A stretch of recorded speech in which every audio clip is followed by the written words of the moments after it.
श्री स्वामी समर्थ. अंगारक संकष्ट चतुर्थी ही अत्यंत खास असते.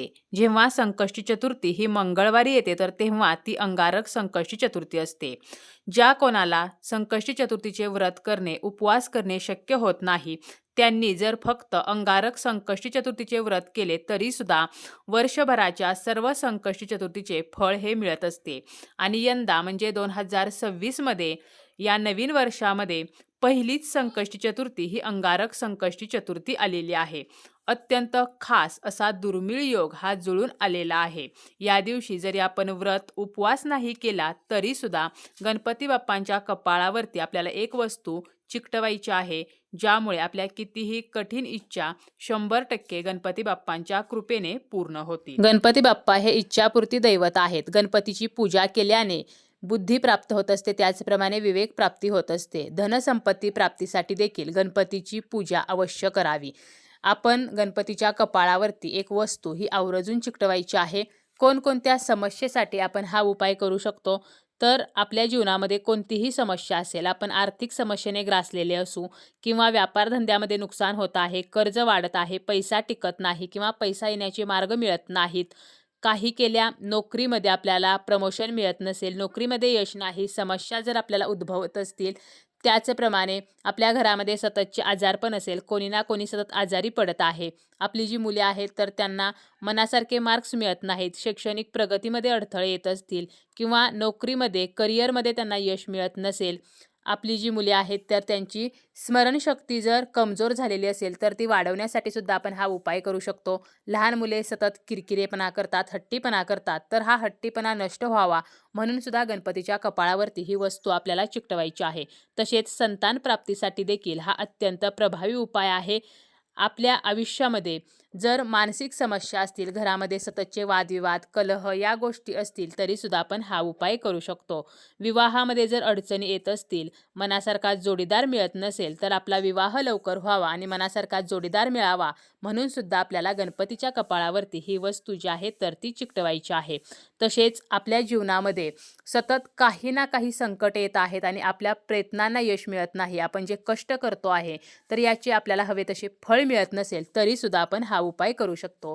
हा उपाय स्त्री करू शकते, त्याचप्रमाणे पुरुष करू शकतो. मुलगा मुलगी जे विद्यार्थी आहेत तर ते सुद्धा आपल्याला शिक्षणामध्ये हवे तसे मार्क्स पडावेत, आपली शैक्षणिक प्रगती व्हावी म्हणून हा उपाय करू शकतात. किंवा वृद्ध व्यक्ती जी आहे तर ती सुद्धा हा उपाय करू शकते. कोणत्याही वयोगटातील व्यक्ती हा उपाय करू शकतात. आपल्याला काय करायचं आहे तर या दिवशी सकाळी लवकर उठायचं आहे, स्नान करायचं आहे आणि स्वच्छ वस्त्र परिधान करायचं आहे. चुकूनही काळ्या रंगाचे कपडे परिधान करायचे नाहीत. आणि यानंतर आपल्याला सर्वप्रथम गणपती बाप्पांची पूजा करून घ्यायची आहे. आता गणपती बाप्पांची जर आपल्याकडे मूर्ती असेल तर मूर्तीची पूजा करायची आहे. मूर्तीला आपल्याला विधिवत अभिषेक करायचा आहे पंचामृताचा, त्याचप्रमाणे स्वच्छ पाण्याचा अभिषेक करून घ्यायचा आहे आणि आपण बाप्पांची विधिवत पूजा करायची आहे. त्यांना हळदी कुंकू लावायचं आहे, तांदूळ अर्पण करायचे आहेत, अक्षता, त्याचप्रमाणे आपल्याला दुर्वा अर्पण करायचे आहेत, जास्वंदीचं फूल अर्पण करायचं आहे.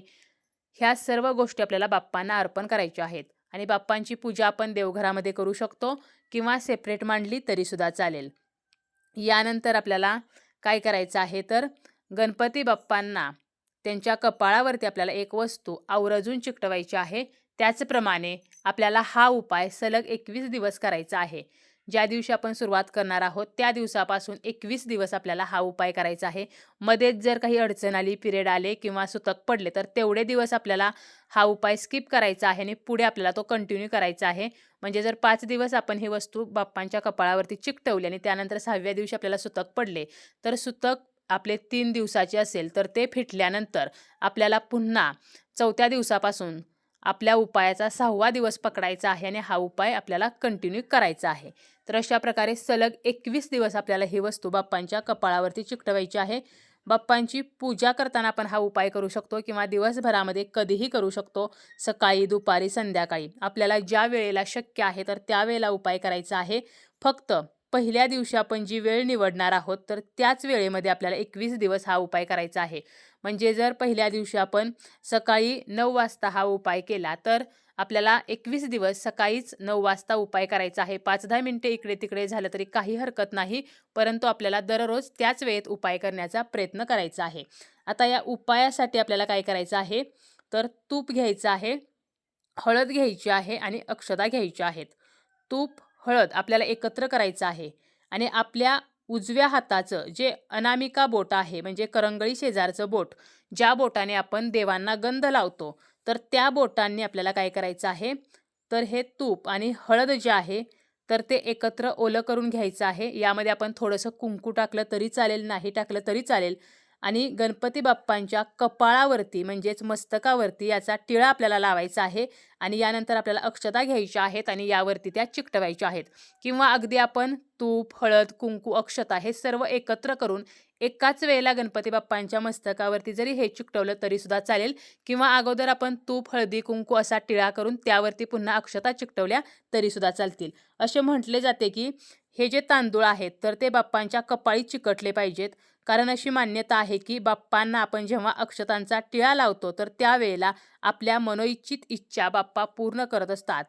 कोणतीही आपली इच्छा असेल तर ती पूर्ण होत असते. सुखसमृद्धीची आपल्याला प्राप्ती होत असते, संतान सुख मिळते, अखंड सौभाग्याची प्राप्ती होत असते. आता हा टिळा लावल्यानंतर आपण 21 दिवस जी बाप्पांची पूजा करणार आहोत, तर त्यामध्ये पहिल्या दिवशी आपल्याला फक्त अभिषेक करायचा आहे.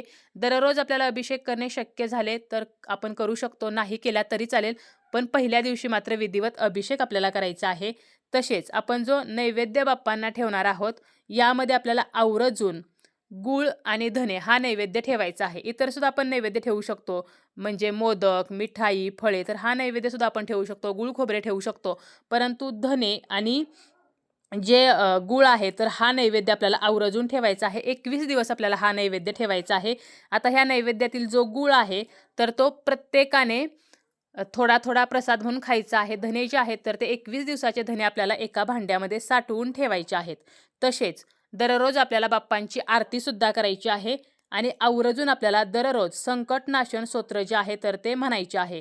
स्वतः नारद मुनींनी सांगितले आहे की संकटनाशन स्तोत्र म्हटल्यामुळे आपल्या ज्या काही इच्छा आहेत तर त्या पूर्ण होत असतात. म्हणून आपल्याला संकटनाशन स्तोत्र जे आहे तर ते सुद्धा म्हणायचं आहे. यासोबत गणपती बाप्पांच्या मंत्राचा 108 वेळेला जप करायचा आहे. तसेच अथर्व शीर्ष जर म्हणणे आपल्याला शक्य झाले तर ते सुद्धा आपल्याला म्हणायचे आहे. जेवढी आपण जास्त सेवा करू तर तेवढ्या आपल्या ज्या इच्छा आहेत तर त्या लवकर पूर्ण होत असतात. आणि आपली जी इच्छा आहे, आपण ज्या इच्छेसाठी हा उपाय करत आहोत, तर ही इच्छा आपली लवकरात लवकर पूर्ण व्हावी म्हणून आपल्याला गणपती बाप्पांना प्रार्थना करायची आहे. आता 21 दिवस पूर्ण झाल्यानंतर आपल्याला काय करायचं आहे, तर 21 दिवस पूर्ण झाल्यानंतर गणपती बाप्पांना 11, 21 किंवा 1.25 किलो बुंदीचे लाडू अर्पण करायचे आहेत, म्हणजे 21व्या दिवशी. त्याचप्रमाणे मोदकसुद्धा आपल्याला बाप्पांना अर्पण करायचे आहेत. तसेच आपण गणेश मंदिरामध्ये जाऊन सुद्धा 1.25 किलो मोदक किंवा 1.25 किलो बुंदीचे लाडू जे आहेत तर ते त्या ठिकाणी दान स्वरूपामध्ये देऊ शकतो. आणि आपण जे धने साठवलेले आहेत तर त्यातील 5, 11, 21 तर असे धने लाल कपड्यामध्ये बांधून 21व्या दिवशी आपल्या तिजोरीमध्ये ठेवायचे आहेत आणि उरलेले जे धने आहेत तर ते स्वयंपाकघरामध्ये आपल्याला वापरायचे आहेत. तसेच 21 दिवस बाप्पांना जे आपण पाने, फुले अर्पण करणार आहोत, म्हणजे दुर्वा अर्पण करणार आहोत, जास्वंदीची फुले अर्पण करणार आहोत, तर ही सुद्धा आपल्याला निर्माल्यामध्ये विसर्जित करायची आहे. 21 दिवसाचं साठवून आपण विसर्जित करू शकतो किंवा रोजच्या रोज केले तरी सुद्धा चालेल.